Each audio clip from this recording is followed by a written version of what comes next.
If we do nothing else this season, the one thing I want to do is pound the damn Dallas Cowboys into the freaking ground.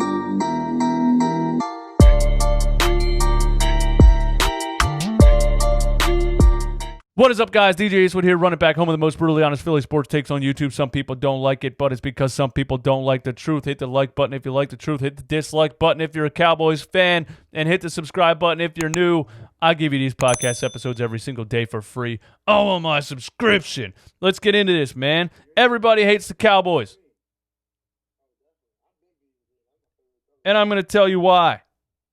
First of all, Wallace was on Flipping the Birds podcast. And he said this. All right, so you're an Eagle now, man. So you bleed green. Oh, definitely. I've been bleeding green. That's my favorite color since I was born. How easy is it to embody the rivalry between the Eagles and the Cowboys, and how you view them? You know what? See. This is how amazing God is, and He knows. I've always hated the fucking Cowboys. There we go. I've always hated the fucking Cowboys. Kavon Wallace has no reason to hate the Cowboys. Why would he hate the Cowboys? I'll tell you why. Because everybody hates the Cowboys. Because 99% of Cowboys fans are pennant pickers, are fair weather fans who just jumped on the bandwagon when they were good back in the 90s. 99% of them were Bulls fans because Michael Jordan was taking over the NBA. 99% of them were Yankees fans wearing a Derek Jeter jersey to school. They don't root for a city. They have no idea what it's like to bleed green or a certain color that represents a city or a town. They have no connection to the city. They don't know where Texas is on a map. They never been to Texas. They can't spell Texas. They don't like Texas toast. They don't watch Alexis Texas videos. I do. They don't play Texas Hold'em. They just like the Cowboys because it was the popular thing to do, and it's pathetic and sad. The worst part is some of them are from Philly.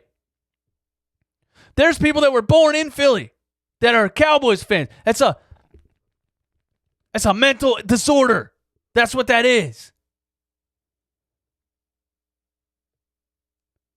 99% of Cowboys fans are frauds. That's why everybody hates the Cowboys. Nobody wants to be a fraud. The Eagles-Cowboys game this Sunday is prime time, 8:20. Should they change it? Should they change it? Because does the NFL really want a 2-4 team going up against a 1-5 team? Do they really want that? Yes, they do. And why? Because even if both teams are underperforming, even if both teams have major issues, even if both teams are bad, this is still the best rivalry in sports. Eagles versus Cowboys. We hate each other. It's not just a game. We hate each other. That's why. I mean, realistically, it should probably be the Steelers versus Ravens game. 6-0 team versus a 5-1 team. That should be the primetime game. Even me as an Eagles fan, I'm going to say that.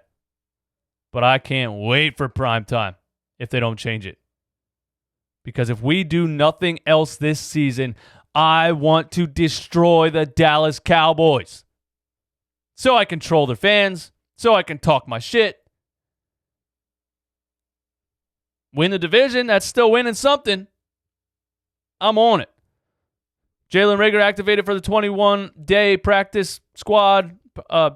21-day practice. What the fuck's it called? You know what I'm trying to say. Jalen Reagor activated to practice. 21-day activation. I'm going to stop trying to figure out what it's called. Is he going to play this Sunday? Yesterday I said don't play him. Rest him. Let him get this week. Let him get the bye week and then come back fully healthy. But if he's 100% healthy, if he has no pain in his thumb, he got the cast off. Now I'm looking at this Cowboys defense, the worst defense in the NFL. Couldn't stop my 5-year-old from getting to the cookie jar.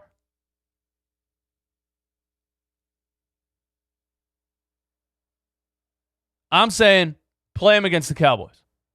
Because why not?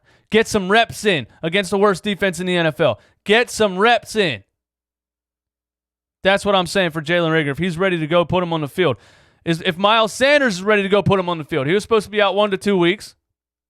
Again, if he's not completely 100%, give him the game off. Give him the bye week. Let's come back fully healthy. Dallas Goedert, Jalen Reagor, Miles Sanders. But if he's 100% and he has no pain,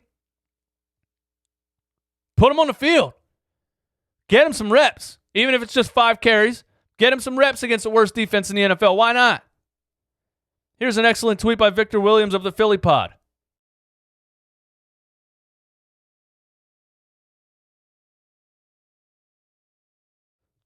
Travis Fulgam is better than Amari Cooper. No, I seriously think that.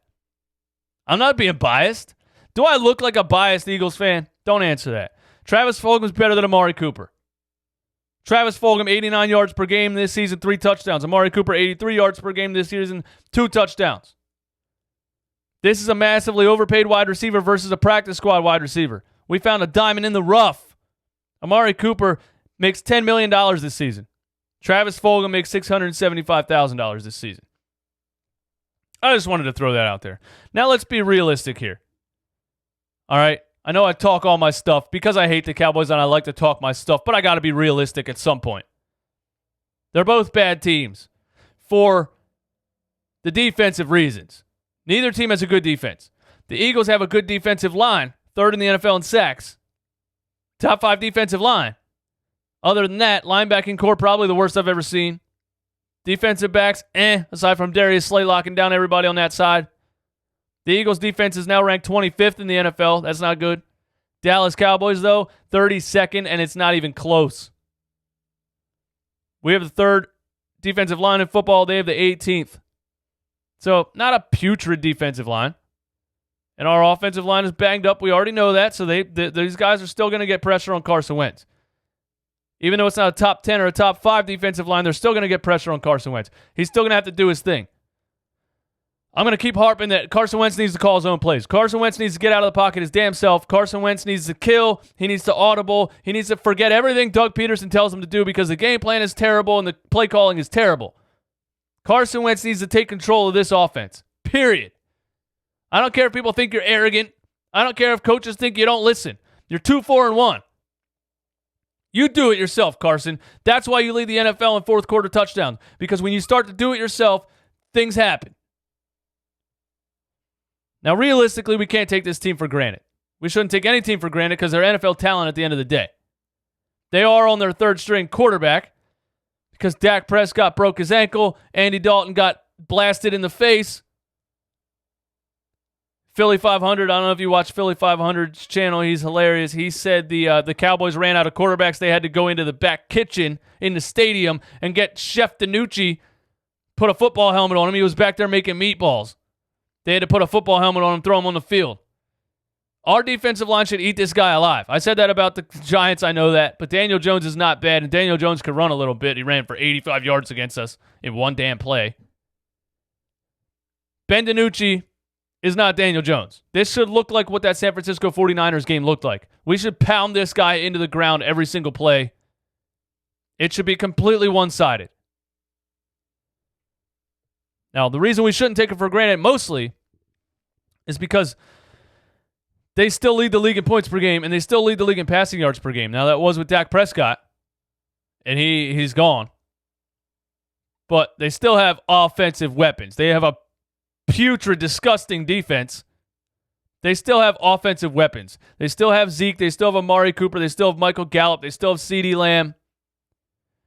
And our defense is still questionable.